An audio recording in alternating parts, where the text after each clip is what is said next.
Today we explore how to celebrate gratitude in ways that resonate with autistic children. From sensory-friendly activities to simple, meaningful routines, we'll share how we create unique ways to teach and experience gratitude with our children. Before we get started, don't forget to like, share, subscribe, and hit that notification bell for reminders of upcoming streams. Let's get started. Hi, Embracers. Welcome back. So anticlimactic. Yeah, pretty much. So, depending on when you're listening to this episode, but for us, Thanksgiving is right around the corner. So, we realized that we have not done an episode, I don't think, yet on Thanksgiving, right? Like, I think we may have mentioned a few things here and there about it, but I don't know that we've dedicated one to it. So I think we did do one, but it was focused primarily on like the food and like the Oh, challenges yeah. with like sensory components with like Thanksgiving and all the different smells and all that. So in one context, yes, we have touched on Thanksgiving, but not in the same way. Yes. So the difference is today we really want to focus on the topic of gratitude. So Thanksgiving, obviously, it's about being thankful. And one of the things that tends to happen is because we become so focused on making Thanksgiving sensory friendly, autism friendly, and just making sure that everything works out smoothly, we sometimes lose focus on the entire point of Thanksgiving, which is that whole expression of gratitude and teaching our children about being thankful and grateful for what they have. So today we want to talk a little bit more about reminding ourselves and reminding our children to pause and appreciate what we have and trying to find unique ways to really help our children either understand or express gratitude and the fact that it can look different for autistic children, but still be equally as meaningful.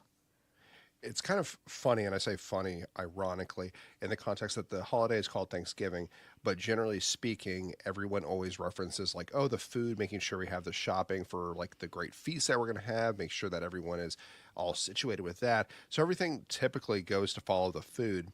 And then there's always like the stereotypical like hot second where it's like, it clicks for people where they're like, oh, like the whole point of this is not just a big meal with family and friends. It is to actually show like gratitude and gratefulness for the things that you have in your life, whether that be like family, your health, various other components. But it seems like that is always kind of, unfortunately, on the back burner where I think it should be in reverse, where it should be showing gratitude and gratefulness and then celebrating with the meal afterwards rather than the other way around. But yeah, let's focus on that. Yeah, especially since Black Friday's right after, so everyone's then suddenly thinking about what are all the things I want and can have. Oh my gosh, the pure irony of just how that falls. Exactly. So, one of the first things that we want to focus on with our kids this year, I feel like we've pretty much not fully accomplished because our kids still really struggle with food, but we've accomplished being able to accommodate that during Thanksgiving. So, we mentioned before in a previous episode that we basically adapt their feeding by doing charcuterie boards instead of having them partake in like our normal Thanksgiving dinner. And then we take from our dinner the things that we feel like they might eat that are kind of safe foods like biscuits or maybe some vegetables that they like or something like that.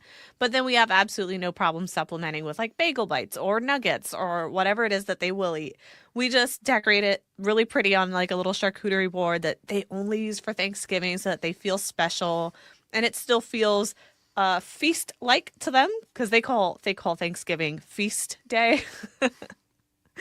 um yeah, go ahead. Yeah, I was going to say, and I think another big part of kind of mixed in with the food a little bit is making sure that the people who you're spending Thanksgiving Day with, I think it is also important to have expectations of what Thanksgiving will be like essentially at your family.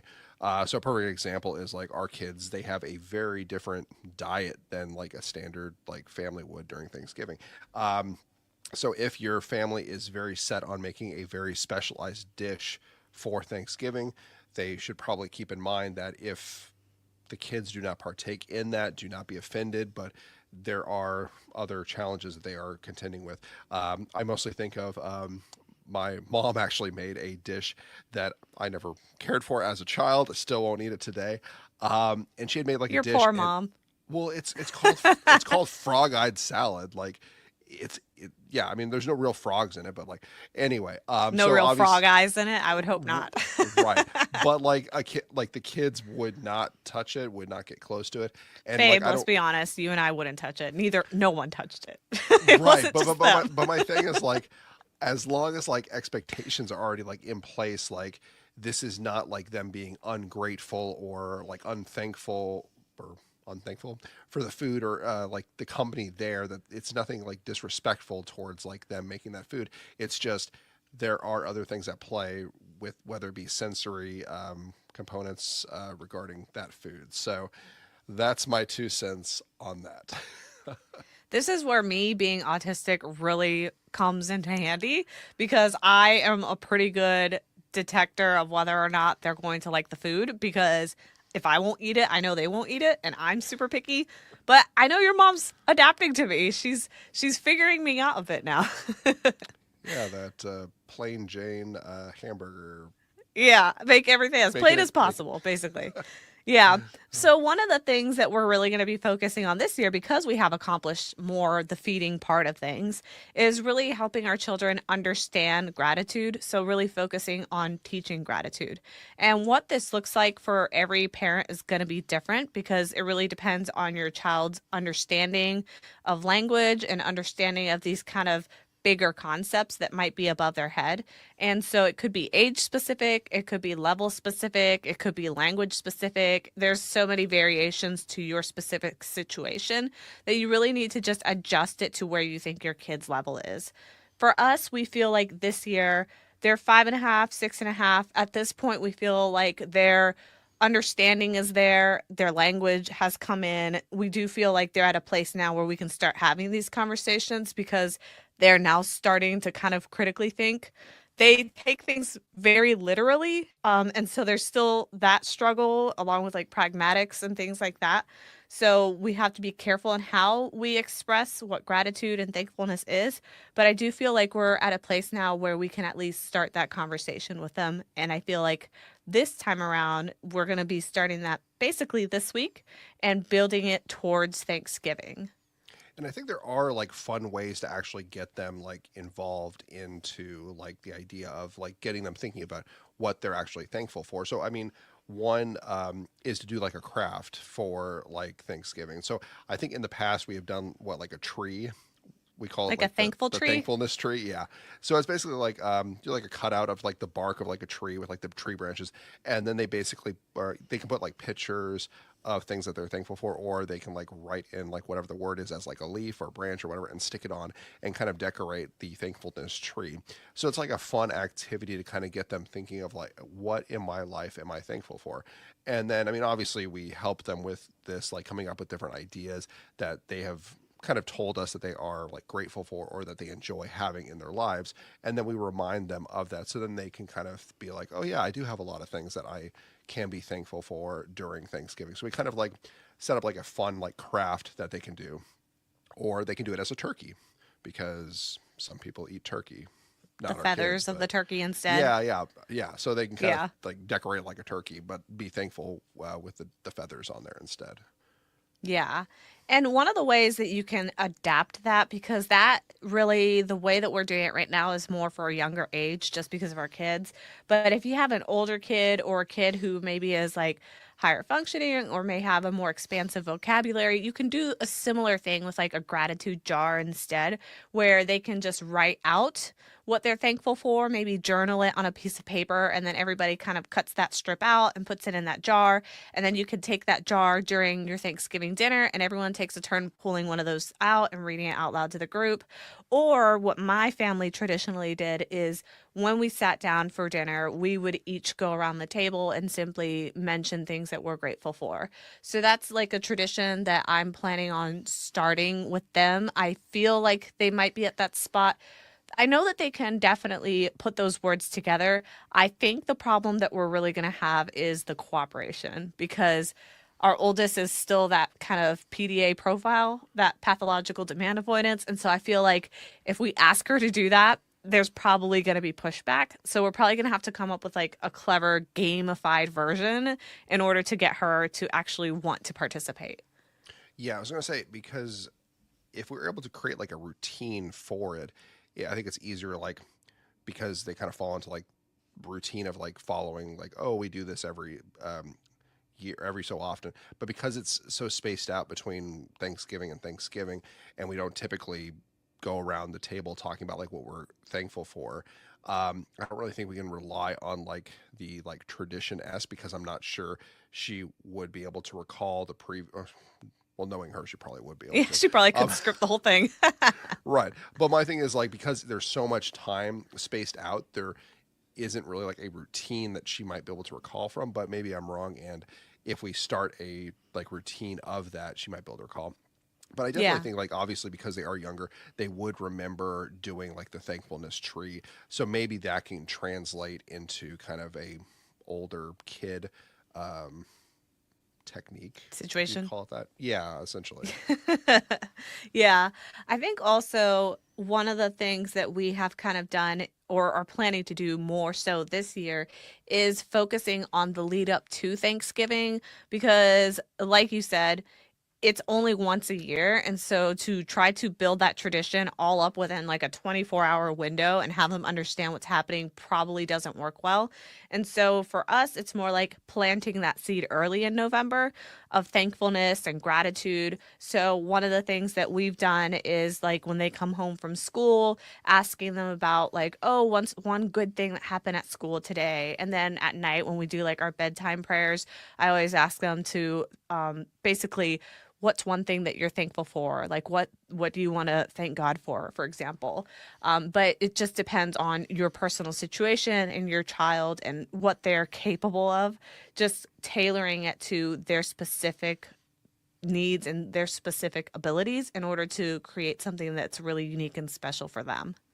Well, I like how, as far as like asking, like, during the day, kind of leading up, it's something very simple that, like, it's not like we're asking them to tell us everything that they're thankful for. If they're able to pick like just like one thing, one good thing that happened during their day, and one good thing that, or one thing that they're thankful for, I think because it's very simplistic and very simple, it's not too like overbearing for them, which allows them kind of like less stress, in my opinion, of how to like be able to answer the question. But then it also gives them an idea leading up to Thanksgiving, kind of building upon that each day of what they're actually thankful for.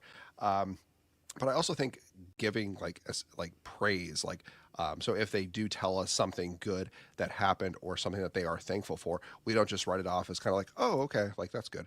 We kind of like go along with that of like, oh, like, when they tell us about their day, we're getting involved with kind of the excitement of something that might have been funny that happened with their day, or something good that happened to them. And then the same thing, as far as something that they're grateful for, we don't just kind of cut off the conversation. Then we kind of go a little bit further and kind of will let them know like, oh, that is really something that you should be thankful for. That is something very nice that has happened, and we have to be like thankful that that is in our lives. So I think having those components kind of reinforces the thankfulness or gratitude that they have in their lives.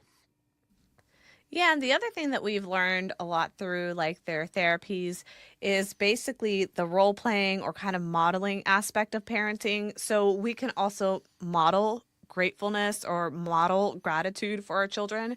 So us as parents, like we could be like, "Oh man, I am so grateful for the fact that today I was able to have a warm meal in my belly." There's some people that don't. Or just talk about like if Matt does something nice for me that day. Oh man, I am so grateful that your daddy did this for me today. He got me flowers or whatever it might be. And even the little things, it could be something as simple as like, I am so grateful that daddy changed the toilet paper roll today. But We're also thankful that we have the toilet paper. yeah, there we go. So Double there we go. whammy. But it's like teaching them that big and small, no matter what it is, you can be grateful and appreciative of it. It doesn't have to be a grand gesture. The other thing that we do to make it easy for them to digest or understand is using stories or cartoons or movies or shows that they are already basically watching or gravitate towards. One of the ones our kids really like is VeggieTales, and they have a ton of episodes and stories on gratitude. So we look through those stories, and that really helps explain things in more simplistic terms. And it also gives us the opportunity to kind of ask them questions while we're reading the story or pause and ask questions while we're watching the movie and really engage with them about, Okay, why do you think they're thankful for that? What is it that they're appreciating? How do you think when they got the pie when they were hungry, how do you think they felt? And by doing that, we can help them bring the parallel to their own personal lives so that they can then kind of apply the same skill and hopefully be able to figure out how to be grateful in real life. Well, we can also, I mean, and you kind of hit it on the head essentially with the concept of basically like role playing, but also kind of like encouraging kindness as well. So, like for example, we made fish sticks for dinner. Our youngest absolutely loved them and ate all the ones that were on her plate. The oldest one didn't really want any. So rather than us spending like another like 20 minutes like making more fish sticks, we asked if the older one was willing to give some of her fish sticks to the younger one. And of course, she didn't want them, so she was more than willing to pass them off. But then we reminded like our youngest one, oh, okay, make sure you thank your older sister because she just gave you more fish sticks, something that you actually want. And so she would kind of say like, oh, thank you, and then we kind of encourage the other one to say you're welcome, and just kind of playing the back and forth like pleasantries. When someone gives you something, you want to respond with thank you. And over time, we've seen, I mean, obviously, we're constantly encouraging manners, but over time, we definitely kind of see that there is a little bit of pickup there where they're getting the idea that if their sister is being nice to them, or if we're doing something nice for them, it kind of catches us off guard because they will actually say thank you. And sometimes we're like, wow, we didn't even have to We prompt didn't that have to one. prompt it. Right. So it is nice that if we are kind of like encouraging and helping them along, finding the different words that they need to use in different contexts, it is nice and reassuring that we do see that kind of shift over into like their everyday personality throughout the day, sort of. Yeah, although their language has definitely blossomed, they still kind of struggle with some of the semantics and the pragmatics and the pleasantries and all those things that make conversation really flow naturally. It's very much like one-sided, and so we have to still prompt them to have a little bit of that back and forth so that it's not one-sided. So one of the ways that we've done that is by prompting the thank you and you're welcome. But I definitely do want to stress that this is not something that I would encourage parents to do right off the bat if your kid is struggling with language. Like, do not feel pressured to have your child saying thank you and you're welcome if they're still really learning language or they're still learning pragmatics or they have a bunch of struggles going on. We're at a place where we feel like that's something that we can do with our kids because they've gone through what, five-ish years of speech therapy, and at this point that's where we're at. We weren't there 5 years ago, and I would have not done it 5 years ago. So it's really case specific. So if you're listening out there, just don't take that as a, oh, my kid's not able to say please and thank you, I'm doing something wrong as a parent. Like, don't take it that way at all. Well, the other thing that I find interesting, because we're in the South, every once in a while our kids will drop the yes, ma'am, no, sir. And we're like, we have Where'd that never, come from? we have never once we have never once requested like our kids use like sir or ma'am in addressing us. So we're like, oh, okay, like clearly like the schools have been like working with them as well, teaching them how to be like very respectful to like a older audience. Which I mean is, I mean, I'm not sure what your take is. I feel like it's okay. Like I mean, like I I don't don't know. mind it, but I wouldn't force it. Like, it's not Right. something that I Right. feel like it's necessary. If they want to do it, that's fine with me. I'm not going to stop them, but I'm also not going to force it on them. Right. And then like half the time our kids call me ma'am. So like I mean Yeah, they they're don't really they're still understand not understanding that it switches between like yeah. like genders. Yeah, Right. they So I don't mean they're understand that yet. so It's even kind though of they're scripted right now. trying, right, even though they're Yeah. trying, and I'm sure most of the, I mean, honestly, most of the people that they come into contact with through the schools and like just our life are like women, so they would use ma'am. So I'm like the outlier in their lives because they have no other like male It's fine. I presence. thoroughly enjoy it. Right, but it's just like the like we're like so close, sweetie, but remember to switch it when it's me and mommy.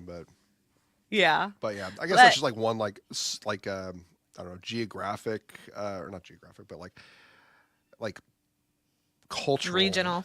Yeah, like that Yeah. we use that as a pleasantry, just based on where we're at. Yeah. So that's just one of the ways that we're working on gratitude, or one of the things that we feel like we've seen them grow in. There's a bunch of different other areas that we're focusing on. But one of the other things that we've done is also focusing on like activities through play or toys, for example. So if stories aren't your kid's thing, you can still do it through play. So if they prefer playing with toys, like our kid is obsessed with Mario, instead of us role playing or us reading a story or watching a movie, we can simply act out scenarios of gratitude with a toy Mario and a toy Peach.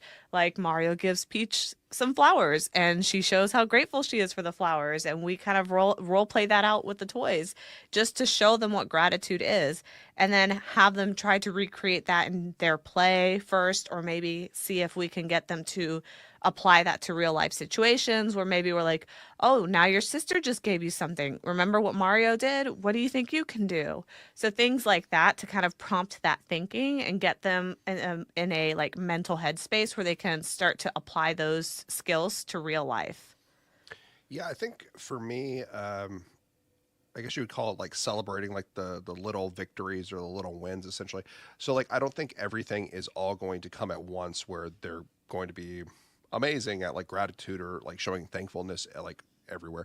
So I think like when you do kind of see it like pop up, whether it's in play, I mean there's numerous times where we'll overhear our kids playing Mario, and we'll hear Mario do something nice for one of the other characters that her sister's playing, and I'll just make the small little comment like, "Oh, that's very nice, Mario," like acting as if Mario is like one of our kids, knowing that like our kid obviously is playing through Mario, but just kind of like making the comment like, "Oh, Mario, you're so nice," and just so they can kind of hear like reinforce like a positive response to their character doing something nice or caring for their other character. So I think by doing that, I think it slowly kind of encourages them to kind of become or focus more on just like being thankful or grateful with like their sister, mom, dad, whoever they're kind of coming in contact with. Yeah, we do not do the punishing thing. So, like, for example, if they don't say thank you, we don't punish them for not saying thank you. Instead, what we do is we really highly reward when they do say thank you.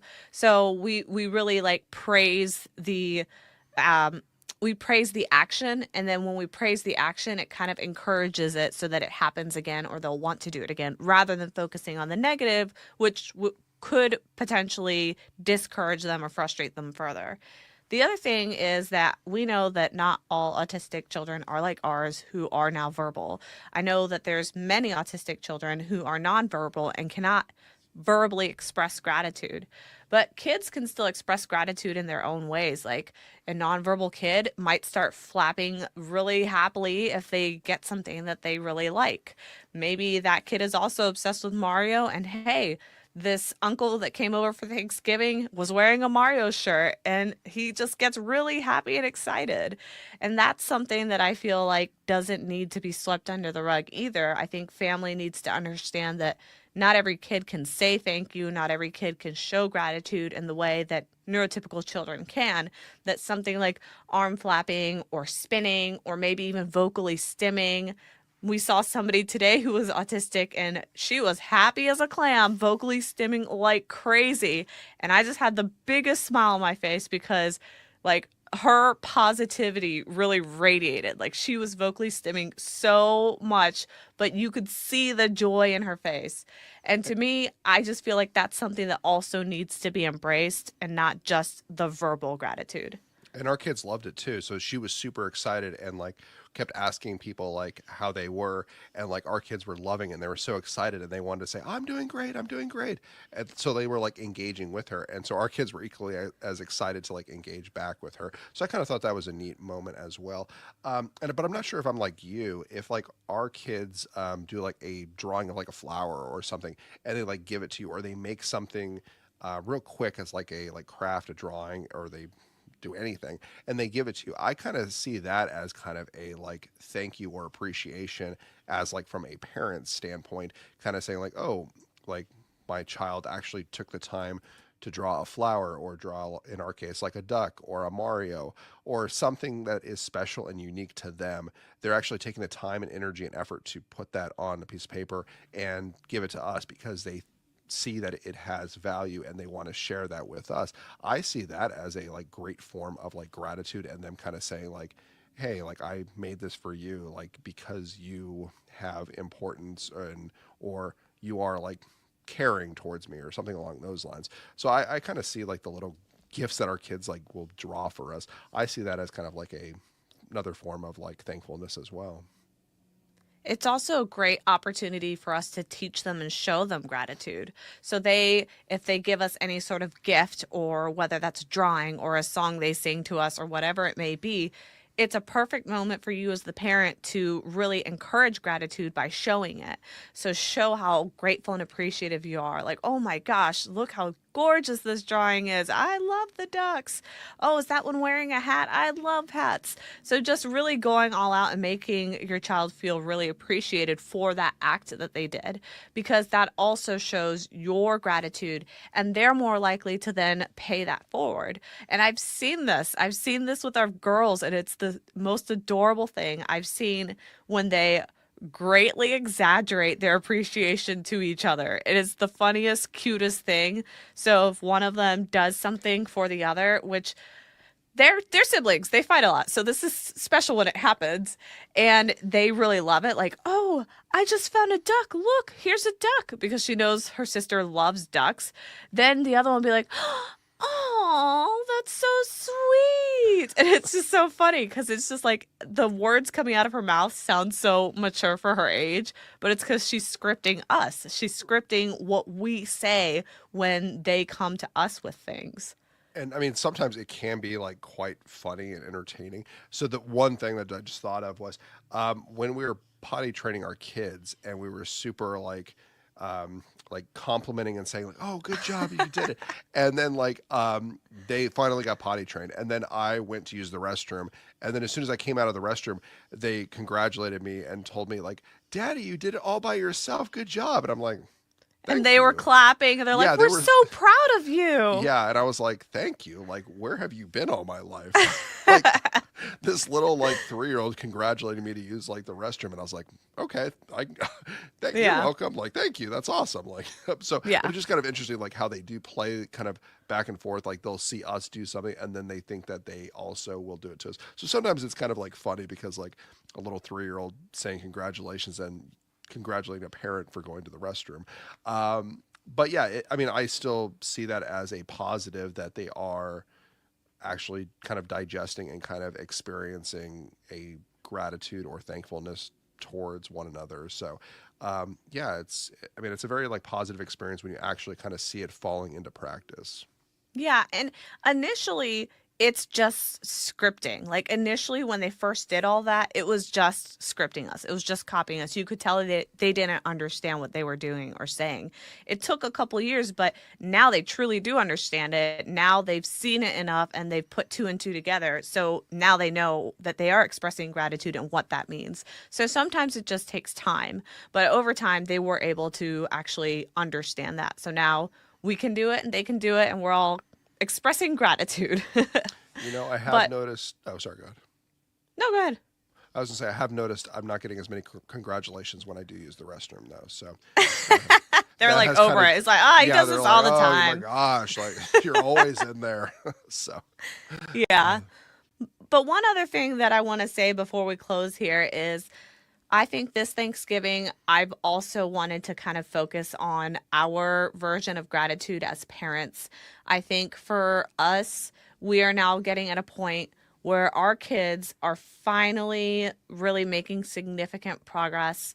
I mean, it's taken at least 5 years for us to get through all of these therapies, fighting for IEPs, accommodations, early intervention, all of that stuff. And just in the past couple weeks now, our oldest has been able to graduate from almost all of her therapies for the first time. And our youngest is starting to kind of get there. She's not quite graduated yet, but she's getting there. So for us, I feel like this is a milestone in our family and our gratitude journey, where this year, I think that's really what I'm going to be thankful for, is the fact that our kids have been able to make so much progress. And the fact that I do feel that despite everything that they've gone through and all the struggles that they'll potentially still have to go through, I think that they are doing really, really well. Yeah, I mean, I think that's an absolutely amazing thing to, be thankful for. I mean, if we think about where day one of each of the therapies was at and kind of the different milestones that they kind of hit along the way, I mean, there is phenomenal improvement. I mean, obviously, there's still things we have to work on. Um, but like any of us, I mean, there's always things that we need to work on. But from day one of therapy to where we are now, I mean, I think that there's a huge leap forward to, yeah, where we're kind of seeing some of the therapies kind of be limited, where they're not as frequent anymore. And I mean, I'm all for though. She's done a tremendous job in working with the different activities and kind of getting up to where she needs to be. Yep. So that's really it for our grateful Thanksgiving gratitude episode. I want to thank y'all for joining us today. That was so cheesy. I kind of want to like take that one back, but I'll leave it. That's But okay. we'd love to hear from you. We'd love to hear from you guys. What are some ways that your family practices gratitude, especially during Thanksgiving? Do you have any unique traditions or special routines that really resonate with your autistic child? Let us know by joining the conversation in the Embracing Autism community or leaving us a comment on YouTube and Facebook at Autism Wish. We're going to be wishing y'all a really wonderful Thanksgiving filled with a bunch of gratitude and joy, and hopefully your child will be able to express some of that back to you in one way, shape, or form. Thanks for tuning Good in, luck. everybody. All right. Bye. Good luck. Bye. Bye.